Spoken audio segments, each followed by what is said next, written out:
Hola, bienvenidos a este noveno programa de Entre Trincheras. No olviden darle like a nuestro contenido y suscribirse a nuestro canal en YouTube para celebrar el Día del Maestro y desde luego reconocer su gran labor que durante estos meses de pandemia no ha sido nada sencillo. Contamos con la participación de Arturo Gordillo, maestro de idiomas, en este caso inglés. Sin más por agregar, yo soy Estefanía T. Minor.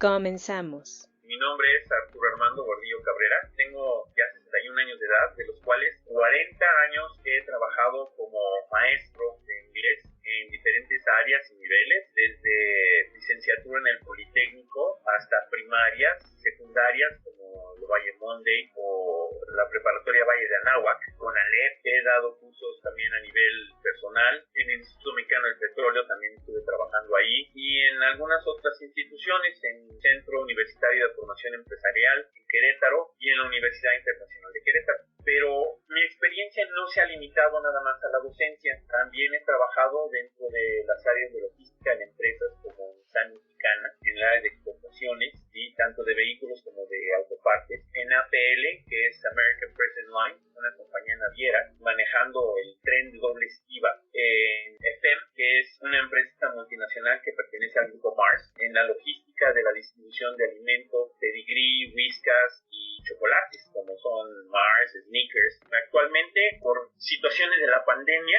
pues estoy en este momento trabajando nada más dando clases en institutos y bajo la situación de por honorarios. Desde hace un año estamos dando clases vía línea y voy a hacer un comentario más. En uno de los últimos trabajos que tuve antes de empezar Harmon Hall, que es el instituto donde estoy en este momento, yo trabajé para una compañía que se llama ICL, que es un prestador de servicio para General Motors, y yo trabajé haciendo home office durante más de 4 años, trabajando yo aquí en la Ciudad de México, estando en mi oficina central en Nuevo Laredo. Entonces, esta novedad de home office para mí no es tan novedad, porque yo ya llevaba 4 años haciéndolo, no un mes ni 2 meses, sino 4 años. Y pues básicamente ese es un poquito de mi currículum y de las cosas que yo pues he estado desarrollando.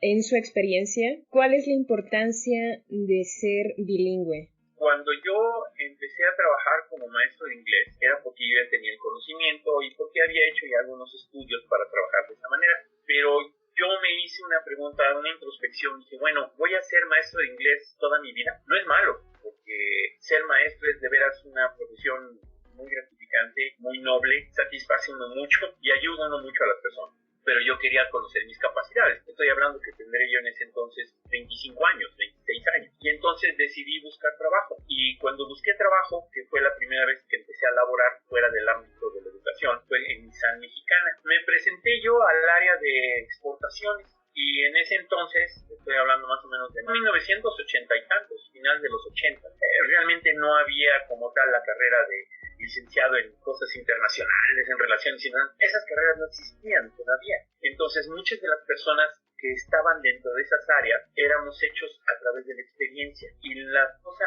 número uno, pero sí, lo más importante era qué tan buen inglés hablas. ¿Por qué? Porque vas a estar en contacto con agentes aduanales, vas a estar en contacto con clientes en el extranjero y necesitas tener un conocimiento del idioma, tanto escrito como oral, porque te va a hablar el cliente y te va a preguntar cosas. Y si sales con ¿qué?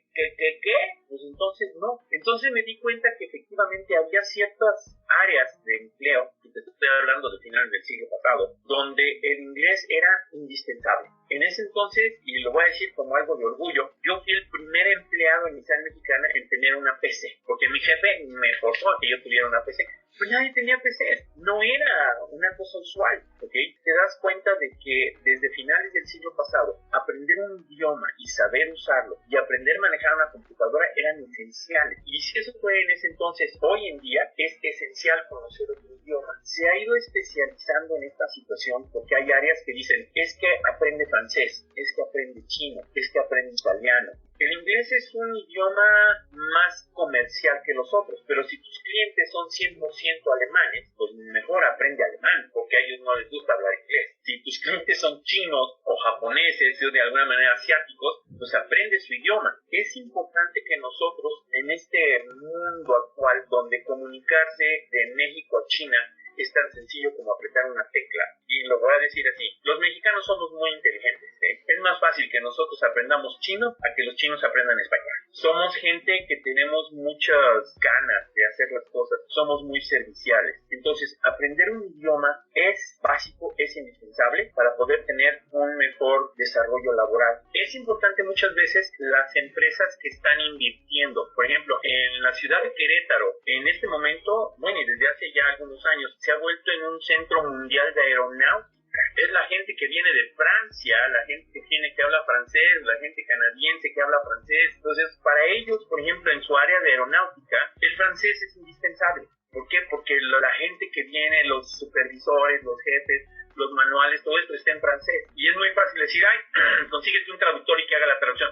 Sí, pero hay veces que necesitas estar en contacto con la gente, ¿no? Entonces sí es muy importante, vuelvo a lo mismo, el tener un conocimiento de un idioma no es nada más porque qué padre soy, ¿no? Sino porque es esencial para desarrollarse económicamente y dentro del ámbito del trabajo. Totalmente. ¿Qué es lo que se ha ido complicando al momento de enseñar? Todos estos años de experiencia, ¿qué ha sido específicamente eso que se ha complicado? Fíjate, tu pregunta es muy interesante por la siguiente razón. Ustedes como alumnos no se dan cuenta porque ustedes, los jóvenes, entran, están en un ciclo, terminan su ciclo y siguen aprendiendo, etcétera, etcétera. Pero un maestro que tiene que repetir un ciclo y otro ciclo y otro ciclo, vamos brincando de un texto a otro texto, de un sistema a otro sistema. Entonces yo te puedo decir que hace muchos años se hablaba del sistema situacional, después cambió el sistema situacional por un sistema comunicativo, después se cambió de comunicativo por uno un poquito más gramatical y otra vez volvemos al situacional. Hoy en día estamos otra vez en el situacional, pero ya con más aplicaciones gramaticales. A lo que voy es esto, la enseñanza del idioma, por alguna razón, tiene un ciclo en donde dicen, bueno, en este momento las personas necesitan comunicarse, pues vamos a buscar una técnica que sea más comunicativa, pero entonces la gente empieza a volverse comunicativa, pero pierde la gramática. Y entonces cuando los grandes maestros pensadores son los que hacen los textos, dicen, no, pues hay que meterles más gramática. Entonces empiezan a ser menos comunicativos y se vuelven más gramaticales. Y después llega un momento en que dicen, no, es que ya los ciclos ya son muy gramaticales, tenemos que hacerlos menos gramaticales y se vuelven un poquito más situacionales. Y yo te puedo decir, porque en 40 años trabajando, de los textos que empecé a trabajar hace 40 años a los textos que estamos trabajando ahorita, hay muchas cosas que son muy coincidentes, son muy parecidas, pero en esos 40 años hemos pasado por diferentes ciclos y eso es muy importante. La gente que se dedica a hacer los textos son los que imponen la moda de cómo se va a enseñar. Valga la comparación, pero es como las dietas. En una época, sí, si en una época la mejor dieta que había era la del agua, todo el mundo quería hacer la dieta del agua. Si después sale Herbalife, todo el mundo quería hacer esa dieta. Si ahorita está la keto, todo el mundo quiere hacer keto. A final de cuentas, lo que la gente quiere es bajar de peso. Bueno, pues a final de cuentas, lo que la gente quiere es aprender un idioma. Entonces van un poquito con el flujo de las tendencias, ¿sí? Entonces, realmente, si tú me preguntas cómo se enseña hoy, pues hoy se enseña muy parecido a como se enseñaba hace 30 años, pero ha ido evolucionando y ha ido evolucionando más que nada en el sentido de la tecnología. Hace 20 años no teníamos textos virtuales, hace años tenías tu libro, eso es todo. Sí. Y hoy en día tienes textos que no solo son virtuales, sino que son interactivos. El alumno puede entrar en su página web, abre el texto, ahí está el ejercicio, lo resuelve, ahí mismo le dan la respuesta y el alumno puede él solito ir adelantando a su paso. Que siempre es bueno tener un maestro que te apoye, sí, pero si no lo tienes, ahí está la solución. Sí, en ese sentido, las cosas no se han ido complicando, se han vuelto un poquito más sencillas. Ahora la gente está más consciente de la necesidad que tiene de los idiomas. Antes no, antes tú decías, bueno, yo quiero trabajar, si termino la prepa, a todo dar, si termino la carrera, excelente. Pero hoy la gente dice, no, tal vez antes de terminar la carrera, ya tengo que tener el conocimiento del idioma. Tal vez desde que estoy en la prepa, ya necesito saber inglés o francés. Entonces, no se ha vuelto más difícil, sino más bien se ha vuelto más abierto a los alumnos. El alumno que quiere aprender, aprende, con y sin maestro. ¿En qué temas recomendaría actualizarse? O sea, a los docentes que actualmente o quien quiera o le motive enseñar algún idioma, cualquiera que sea, ¿qué podría recomendarles? Cuando tú me haces esta pregunta, me hace reflexionar un poquito y voy a tomar una experiencia que tuve para ejemplificar esto. Hace poco tuve una clase, o di una clase, donde el supervisor estuvo verificando lo que yo estaba haciendo. Y tenemos, institutos manejan diferentes lenguajes, y tenemos algo que se llaman CCQs, que son Concept Checking Questions. Entonces, una de las cosas que te dice el supervisor es, ¿sabes qué? Es que estuvo bien tu presentación, estuvieron bien tus ejercicios, pero tienes que hacer las CCQs, o sea, tienes que checar que efectivamente el alumno no está contestando nada más por contestar, sino que está entendiendo por qué lo está contestando. Y dije, bueno, eso sí es correcto, o sea, tú ya me repetiste la estructura que yo te di y la estás aplicando, pero necesito saber si realmente estás entendiendo por qué la estás aplicando, porque eso es parte del aprendizaje. Y tenemos las FCQs, que son la Format Checking Question, que se dedican no al concepto, sino al formato, y ahí es a donde voy. Yo creo que hoy en día, si una persona que está enseñando quiere actualizarse, es importante que vaya a temas específicos, pero que cubran sus necesidades. Y muchas veces es muy difícil para mí darme cuenta de mis necesidades por mí mismo, sino a veces yo necesito a alguien que venga y que me diga, es que estas son tus necesidades, y me dé una retroalimentación. Siempre necesitas a alguien que te ayude, que te supervise, y uno va a encontrar que hay ciertos puntos de deficiencia que tenemos. A lo mejor tu deficiencia está en la pronunciación, a lo mejor tu deficiencia está en la gramática, o sea, estamos hablando como maestros, a lo mejor tu deficiencia está en que no aplicas estas reglas que hoy estamos manejando para verificar que el alumno está aprendiendo, y más que nada es por esto, porque lo estamos haciendo de manera virtual. O sea, cuando yo estoy viendo a mi alumno en el salón de clases, pues yo veo en su cara que dice, no te entendí nada, y entonces puedo trabajar con él. Pero cuando estás de esta manera virtual, todos nos ponemos una máscara cada vez que abrimos nuestro Zoom. Y muchas veces ni siquiera estamos con el video prendido. Tú no sabes con certeza si el alumno está entendiendo, entonces tienes que entrar en esa idea de cuáles son los conceptos que debo checar. Retomando el ejemplo que di, pues no es fácil hablar de qué temas, porque cada maestro puede tener diferentes necesidades. Entonces sí es importante que nosotros chequemos nuestras necesidades. ¿Cómo? Yo quiero saber si estoy bien o estoy mal en gramática. Aplícate un examen TOEFL. Y aplicándote el examen TOEFL vas a saber cuántos puntos sacas y vas a decir, bueno, sí, estoy bien en gramática o no estoy bien en la gramática. Y en qué parte de la gramática no estoy bien. Necesitas hablar con extranjeros o con gente nativa de tu idioma, y si ellos te entienden o no te entienden, puedes decir, bueno, mi pronunciación está aceptable, mis estructuras lingüísticas son aceptables, ahí la llevo. Pero si de plano no te haces entender con alguien que sea nativo de esa lengua, pues entonces dices, ahí es donde está mi deficiencia. Si tú les enseñas a tus alumnos y te das cuenta de que al final de la clase o al final del tema o del curso, ellos sí contestaron, pero no entendieron, ¿sabes qué? Entonces tú como maestro tienes que retomar y decir, ¿qué necesito yo hacer? Es un poco difícil porque la diversidad de necesidades que podemos tener es muy amplia, pero sí, desgraciadamente necesitamos a alguien que se pare enfrente de nosotros y que nos diga, maestro, es que su pronunciación está del asco, no le entiendo.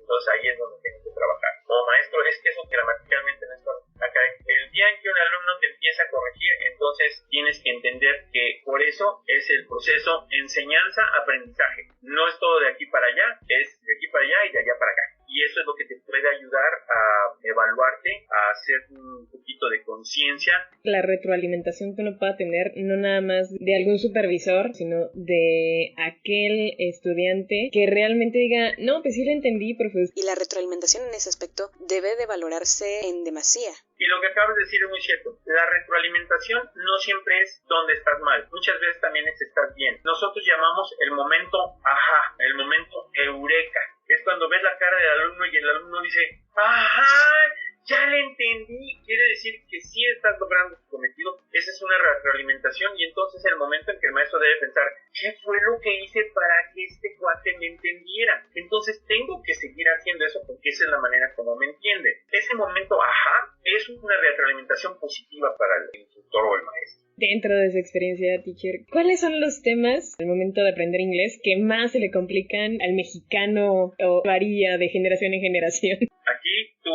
pregunta tiene dos situaciones. La primera que voy a comentar es esta. Sí hay temas que son más difíciles para entender entre el mexicano y el inglés, porque culturalmente el lenguaje es una expresión de la cultura.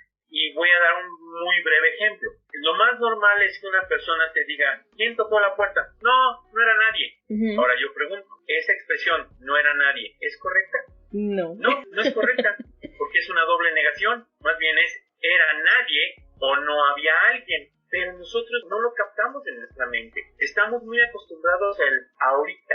Esa palabra no existe. Existe ahora, pero no ahorita. Y voy a referirme a esto. Cuando yo trabajaba en Institución Mexicana, nos decían, cuando contestes el teléfono, di chotomate, moshi moshi chotomate. Y entonces le pasas el teléfono a alguien que sí sepa hablar japonés. ¿Y qué es lo que estoy diciendo? Pues de alguna manera estás diciendo, bueno, espérame un momento. Chotomate quiere decir espera un momento. Bueno, llegó un momento en que la gente, la secretaria, les decía, oye, ¿me puedes apoyar con esto? Chotomatito, chotomatito. No hay chotomatito, eso es a mexicanizar el idioma, ¿sí? Entonces, ese es un problema que tenemos muchas veces. El sistema cultural y el sistema cultural del otro idioma tienen un cierto choque. Voy a utilizar una expresión muy sencilla. En inglés está el any, anybody, anything, anywhere, pero tú lo utilizas en inglés para estructuras negativas o para preguntas. Pero si tú tratas de encontrar cuál es la traducción en español, no la hay, porque any es cualquiera. Entonces, si tú traduces la pregunta al español con la idea de que any es cualquiera, la pregunta no tiene lógica, la respuesta no tiene lógica. Y ese es un tema muy interesante. Yo tengo mi cultura, yo tengo mis conceptos, pero tengo que aprender no solamente el idioma, sino tengo que entender la cultura, el razonamiento. Y esa tal vez es una de las situaciones más complejas que choca entre aprender un idioma, y no nada más el inglés, sino cualquier idioma. ¿Por qué? Por ejemplo, hay idiomas que son aglutinantes. En alemán, tú dices Liebe Frau Milch. Liebe Frau Milch. Frau es la muchacha, Milch es leche, y Lieb es la que hace la acción de llevar. Liebe Frau Milch es la lechera. No tenemos nosotros en español una palabra que conciba, que es la mujer que lleva la leche, ¿sí? Lechera. Ellos lo que hacen es aglutinan, o sea, van juntando pedazos de palabras para crear otros conceptos. Lo mismo pasa en el inglés, también es aglutinante, y en otros idiomas pasan situaciones semejantes. En japonés tenemos el wakarimada, wakarimasu, wakarimasen. Wakarimasu es estoy de acuerdo. Wakarimasu es te pregunto si estás de acuerdo, y wakarimasen es no estoy de acuerdo. Son tres conceptos completamente diferentes. Entonces, esa es la ambigüedad cultural, lo que muchas veces nos pega. Y esto se relaciona con generaciones, que es la segunda parte de tu pregunta. Hoy en día, gracias a estos medios que tenemos de podernos comunicar y ver las cosas, la gente joven tiene más acceso a cosas japonesas, francesas, alemanas, italianas. Antes que tú tuvieras acceso a esto, tendrías que ir a un centro de cultura de X país. Hoy tú puedes estar viendo tus animes japoneses y es todo en japonés. Puedes estar viendo tus dramas coreanos y es todo en coreano. Sí me doy a entender. Puedes estar viendo programas en alemán. Sí causa esto una situación porque muchas veces la gente de las nuevas generaciones tiene más el entendimiento de la importancia de aprender otro idioma, pero también de aprender la cultura.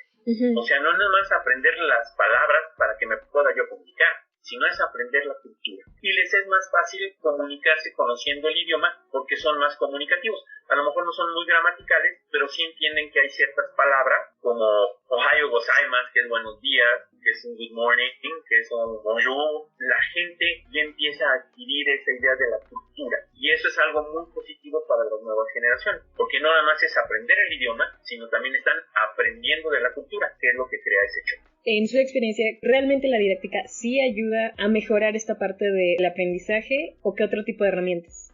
Nosotros estamos acostumbrados a que está mi pizarrón y ahí va. Hoy en día que todas las clases las estamos manejando de esta manera virtual, los maestros hemos tenido que desarrollar, y te lo juro, hemos tenido que aprender a usar otras aplicaciones como el Google Jamboard, el Live Worksheet, el My Activities, porque simplemente pararte en la pantalla y empezar a hablar no es suficiente. Estas aplicaciones que estamos aprendiendo a usar nos permiten hacer ejercicios de manera divertida en ocasiones, que el alumno pueda interactuar con las preguntas y con las respuestas, que pueda manejar las palabras, que pueda mover, tal. El hacer interactivo para el alumno el trabajo es muy importante en esta situación en que estamos viviendo.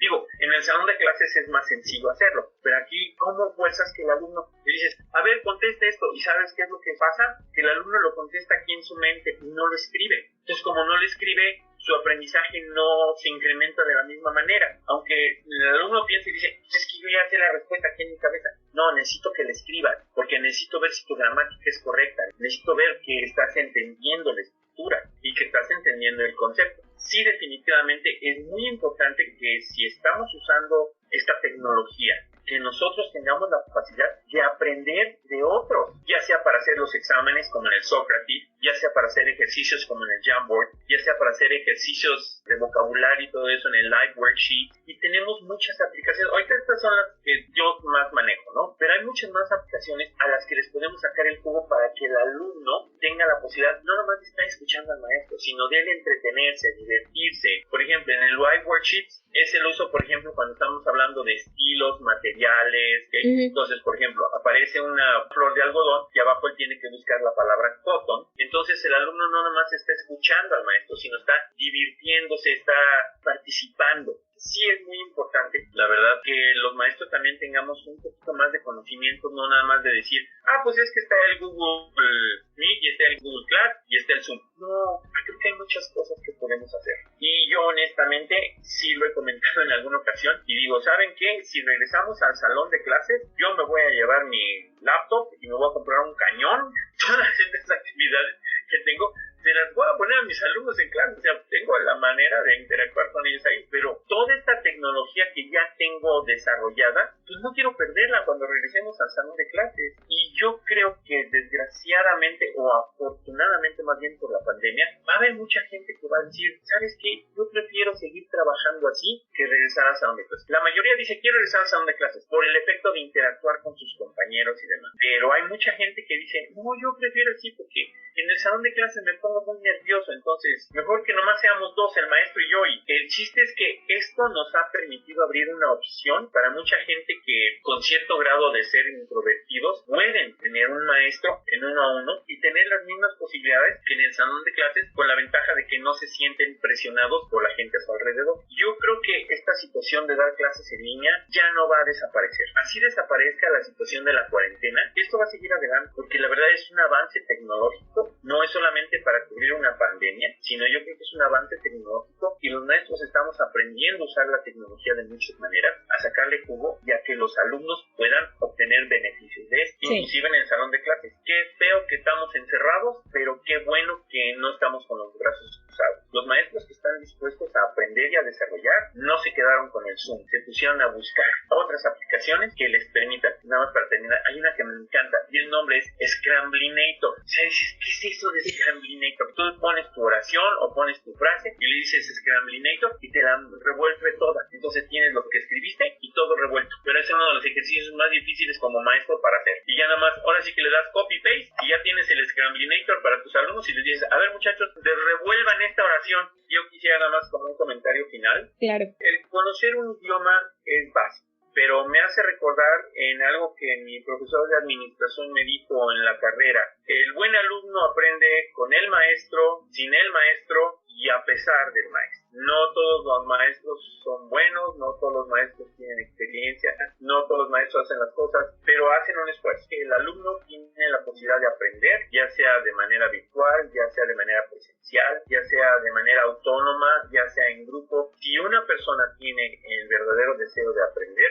lo va a hacer. Sea un idioma, sea aprender a tocar un instrumento, sea lo que quiera. Yo creo que la voluntad que uno tiene para lograr las cosas es lo que a uno lo lleva adelante. El idioma, la manera de enseñanza ha evolucionado y va a seguir evolucionando. Y si antes yo veía a una persona que hablaba inglés, hoy en el mismo lugar puedo ver 30, 40. Quiere decir que la gente se está preocupando por aprender el idioma. Entonces yo creo que es muy importante qué es nuestra voluntad, qué es lo que nosotros queremos. Y eso es lo que vamos a lograr. A nombre de mis compañeros Ángel Lara y Jorge Domsep, agradecemos Teacher Arthur que nos acompañe en esta emisión y desde luego entender la importancia de un idioma. Gracias a ti por haberme invitado, gracias por esta oportunidad y espero que sea de utilidad para alguien, porque ese es el objetivo de todos los que somos maestros, poder ser útil a alguien. Siempre la labor docente hay que reconocerla, porque no es fácil. Si les está gustando nuestro contenido, no olviden compartirlo, suscribirse a nuestro canal de YouTube y seguirnos en Facebook para continuar escuchando estas trincheras. Yo soy Estefanía T. Minor. Hasta la próxima semana. Recuerden, cada trinchera cuenta.